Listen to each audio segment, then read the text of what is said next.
Sometimes self-reflection is really just a form of self-protection. And this is something that I became aware of the other day because I was writing a poem and that was one of the lines that came out. And I really thought about that and I was like, holy shit. Like, how much do we spend time reflecting instead of feeling?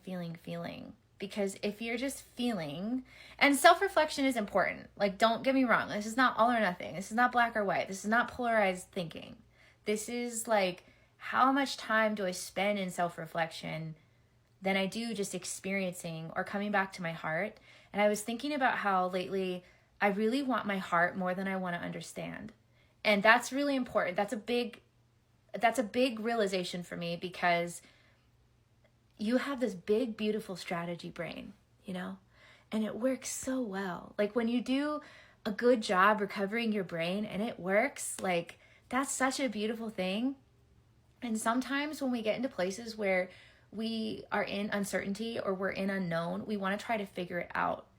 And lately, when I find myself doing that, I pull myself back to my heart, because I'd rather have that. I'd rather live in here than try to figure it out, because it's so tiring. Like, you just don't have the energy for that, And so living from your heart is really just recognizing that everything's going to be okay. It always is okay. It always works out. You're right where you need to be. It's that meeting yourself in moments of doubt with so much compassion and gentleness, and recognizing that it always does work out and that change is possible. And we at any point in time can change. Like, you don't have to have conditions to be a certain way in order to change. Like, you can just change something. And so it's so important to be able to self-reflect.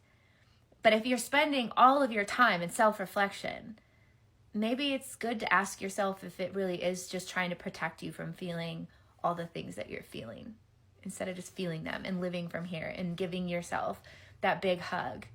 That's just stuff that I need.